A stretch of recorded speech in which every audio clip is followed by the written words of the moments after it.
नमस्कार दोस्तों। आज हम सुनेंगे शादीशुदा लोगों को एक बड़ी सीख देने वाली कहानी। पत्नी ने न जाने क्या किया था कि पति ने उसे एक के बाद एक कई थप्पड़ जड़ दिए।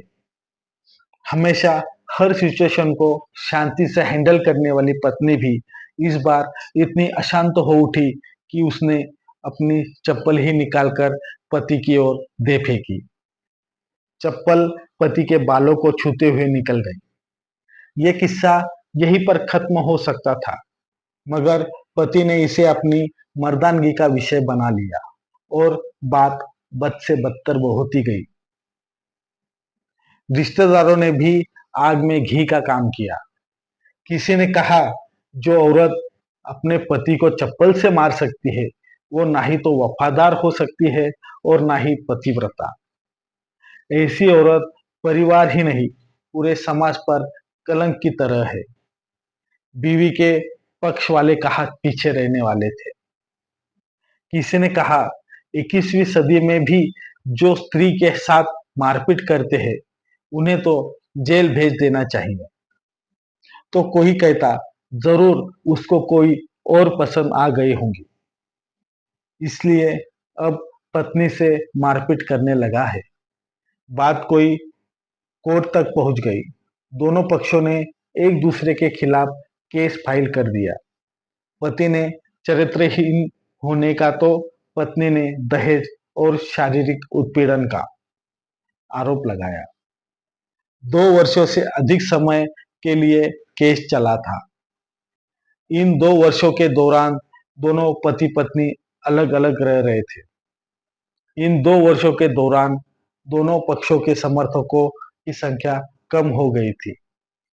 पहले जहां दोनों पक्षों में समर्थकों का समूह होता था, अब गिने चुने लोग रह गए थे। पति और पत्नी दोनों की आर्थिक स्थिति भी इस समय के दौरान नीचे गिर चुकी थी। जिन्हें वो अपना शुभचिंतक समझ रहे थे, पैसों की बात आते ही उन्होंने भी अपना पलड़ा झाड़ लिया था। हर कोई देने को राजी भी हुआ, तो मोटे ब्याज की शर्त पर। आखिरकार वही हुआ जो सब चाहते थे, डाइवोर्स। हर कोई खुश था, दोनों पक्षों के रिश्तेदार, उनके माता पिता और दोनों के वकील। लेकिन 5 साल की सुखद शादी और एक सुंदर बेटी होने के बाद मिले इस डाइवोर्स से पत्नी मुक्त थी और पति शांत। शायद एक इत्तेफाक ही था कि इस खुशी को मनाने के लिए दोनों पक्ष के लोग एक ही चाय की टपरी पर बैठे, आमने सामने। इत्तेफाक इसलिए क्योंकि ज्यादातर लोग जो एक दूसरे से दूसरे के विरोध पक्ष को सपोर्ट कर रहे थे, वे एक दूसरे को अच्छे से जानते भी नहीं थे। पति पत्नी भी इन सभी से दूर एक दूसरे के सामने मेज पर बैठे। पत्नी ने पति से कहा, अब तो खुश होंगे ना, तुम्हारे मन की जो हुई है, मुबारक हो। तुम भी तो आज जीत गई हो। मुझसे तलाक तो तुम्हें भी मिल गया है। Congratulation to you. पति ने कहा, तलाक को तुम जीत का प्रतीक समझते हो? पत्नी ने पूछा। पति चुप रहा। थोड़ी देर की शांति के बाद पति ने कहा, मुझे तुम्हें 5 लाख रुपए अभी और हर महीने 8,000 देने का आदेश है। अभी मेरे पास पैसे नहीं है, इसलिए हमारा मतलब मेरा जो सिटी में फ्लैट है, उसे तुम्हारे नाम कर देता हूँ। पत्नी बोली, लेकिन उस फ्लैट की कीमत तो 18 लाख है। हाँ, लेकिन हमारी बेटी तुम्हारे साथ है और आगे जाके उसके खर्चे भी बढ़ेंगे। तुम्हें थोड़ी आसानी होगी। पति ने कहा, नहीं नहीं, मुझे सिर्फ 5 लाख ही देना और तुम हर महीने 8,000 तो देने ही वाले हो। मैं मैनेज कर लूंगी।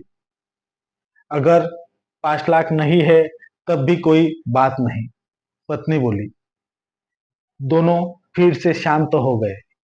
पति सोचने लगा, कितनी भोली और समझदार है ये औरत, जो कुछ समय पहले तक मेरी पत्नी थी और अब अनजान है।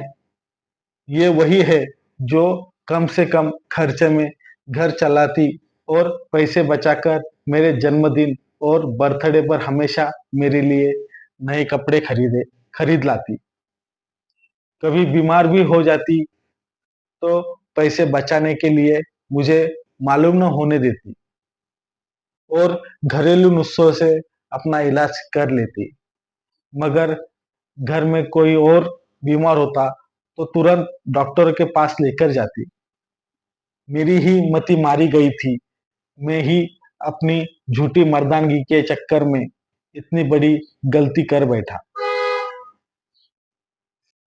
पत्नी के दिमाग में भी उलट-पुलट चल रही थी। अभी भी वैसा का वैसा ही है। पहले भी खुद से ज़्यादा हमारे बारे में सोचता था और अब भी वही कर रहा है।